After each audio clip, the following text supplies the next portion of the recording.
I'm still here. Still alive, so that's good. Still locked in, and I'm starting to doubt whether I'm as protected as I thought I am.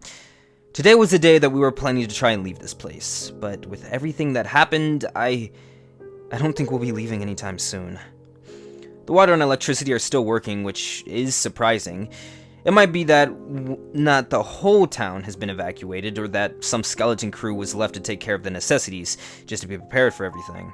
I've filled the bathtub with water, just in case it stops running or something happens to the pipes. I'm also only eating perishable goods for now. The rest can wait. I guess I'll clear out the refrigerator and switch to grains and potatoes afterwards. The phones aren't working anymore, and neither is the internet without a VPN. I guess it would be smarter to turn it off completely, but someone at the local ISP office is either not very smart or has left this window of opportunity open for people like me. On the day it all started, everyone in the building was trying to contact the police. I remember that on the first day, you could hear them all through the walls, cursing that they wouldn't pick up the phone or begging for someone to come help us when they did. At first, the policemen were seemingly shocked to learn that we were still in here, but then they told us how it was. Nobody was coming to rescue us. It would all be over soon, we just had to stay put. When people started calling their relatives, the phone suddenly switched off and have stayed silent ever since. I guess the higher-ups don't want us to spread the panic. Perhaps the rest of the country isn't even aware of what's really going on here. And I'm not surprised. Our politicians have a long history of keeping the catastrophes under wraps. The beast has been very active on the first day. Though I haven't seen it, I've heard later from rumors of the other tenants that it was seen lurking beneath some of their windows. We'd occasionally hear its roar and screeches. Every time I would hear that, the entire building would fall silent to hone in on its sound to determine how far away it was. We couldn't hear it on Saturday. Only a few car alarms had been set off, implying that something was still lurking. And on Sunday, for now, let's just say we didn't see him during the day. All of this has led to people to believe that the whole thing is going to be over soon. Although on the first day everyone was staying in their apartments, on the second, people started going out. People were walking up and down the stairwell, talking to each other, and even just inviting the neighbors over for dinner. I've never seen these people getting social. Usually, they just give you the death stare. I could hear the clanking of plates and cups, whistling of kettles, and the chitter of tenants as they were gathering into groups. I can understand them. I mean, even the soldiers on the front lines of World War II had rapport of how unbearable the boredom was when there was nothing else happening. Plus, it was instilled to us to stick together in times of hardship. It was just our nature. So, realizing that it wasn't a very good idea to spend my days alone, I decided to pay a visit to the only friend that I had within these walls, Nikita, who lived on the 5th floor. We'd been buddies since the day I moved in. He noticed me when I was entering my apartment and invited me over for some tea. He was a swell guy, around my age, and he was a casual tabletop gamer.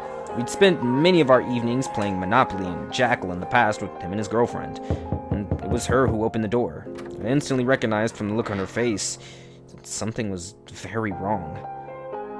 Nikita was staying at his friend's home the night before it all started, Natasha explained. He was supposed to come home in the morning. We took a day off for Friday. We were supposed to go out on the town, but he didn't make it in time. She didn't cry, though the look in her eyes, I realized that she already had for many hours. I could tell that she could use my support, so I invited myself in. Over a cup of tea, she shared with me that she was feeling scared for him. She was afraid that he was close to the building when the sirens started wailing, that she had nightmares where black hands were dragging him into the darkness. She shared with me that she had heard someone couldn't get in on Friday morning and that she was afraid it was him. I reassured her that it wasn't the case, as I was there and I heard the victim's voice. I would have been able to tell if it was Nikita. That brought her some relief, but she was still stressed. I can't sleep very well since then, she told me.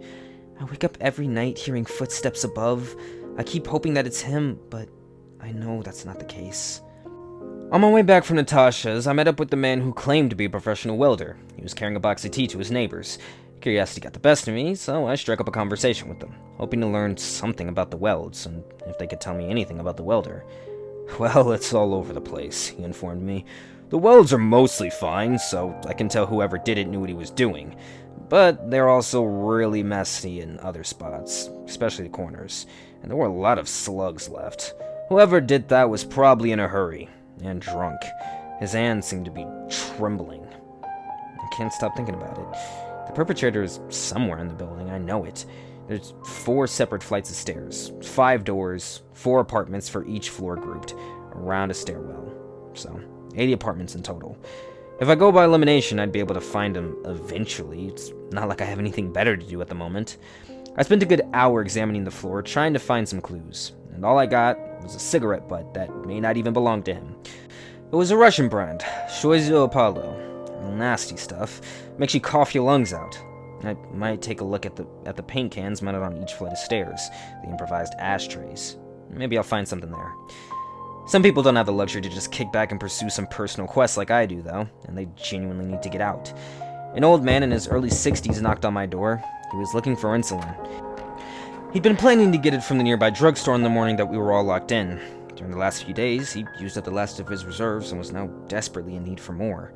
He said that he had hoped that it would be all over before that would happen, but time was playing against him, and now he had no choice but to ask people to share their own, if they had any. I didn't, but I wondered if any other tenants were choosing to hide that fact in order to save some for themselves.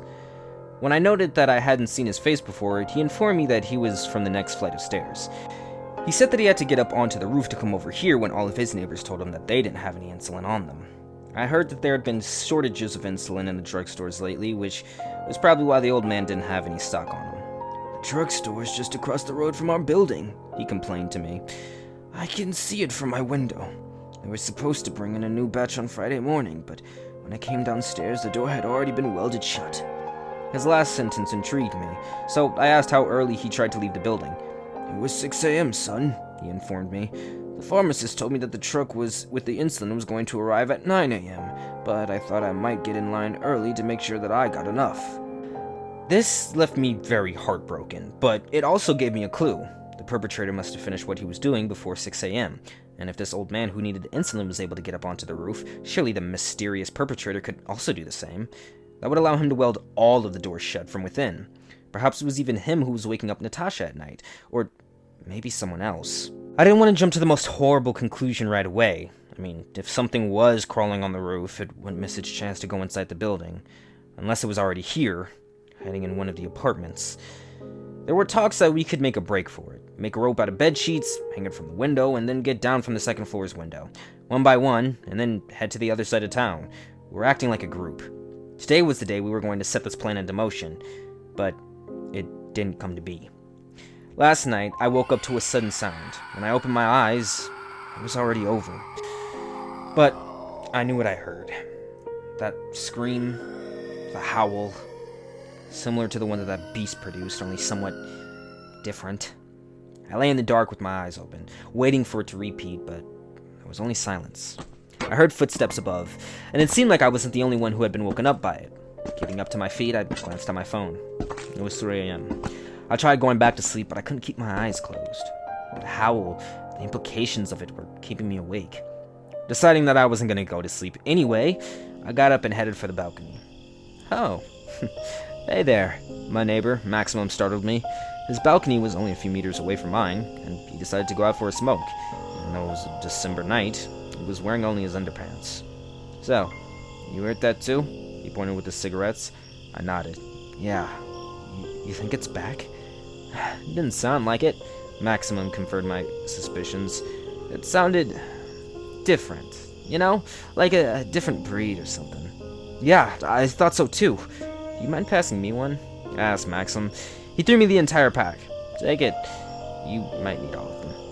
Before taking a cigarette, I glanced at the pack. Soya's Apollo. My curiosity spiked, but I quenched it. I didn't want to think about that at the moment. We smoked in silence for some time. Then Maxim spoke again. "Everything's in chaos in this building. Everyone's scared. We have to do something about it." "Like what?" I wondered. "I don't know yet." Maxim shook his shoulders. "But it's our responsibility, as men, you get me? We have to—" He fell silent as a branch broke somewhere below. Something was moving down there. I looked only in time to see something big entering the forest. My blood ran cold. It was standing there. Throughout all of our conversation, neither me nor Maxim noticed it. We were merely chatting as the beast below was biding its time, listening to our voices. "Holy... Have you seen it?" Maximum whispered. I didn't," I stuttered, still shocked that the creature that we'd been hiding from the last few days, the one that had crushed a man's windpipe with its jaws, was a mere meters away from me. "Hold on, I'll light it up." I searched for my pockets for a phone. I pulled it out and pointed the flashlight into the forest. At the very next moment, I shuddered and dropped it, catching it at the very last moment. I was not ready to see something like that. The phone's flashlight was not particularly powerful, so the cone of light quickly dissipated, and yet some of the photons had found their way between the branches, deep into the forest, to reflect the beast's lone, giant eye, the size of a small platter, and travel back to me. At that short moment, I was unwillingly participating in a staring contest with it, and something told me that I was the first man to do so and walk away to tell about it. So now we know that it never left. It's always been here, biding its time. It's not leaving. Neither are we. People are back to their apartments, and the stairwells are mostly empty. On my way to Natasha, some old woman opened up her door to give me the death stare. Why the hell are you stalking around here? Everybody's tense as is. We don't need you creeping around here making noise. Annoying old hag. Wish she'd find something else to do. Anyway, today, Maxim knocked on my door. He told me that all able-bodied men were organizing into a militia, and offered me to join him. I decided that it's best to agree. I mean, if all able-bodied men would be grouping up, it'd be wise for me to stick with them.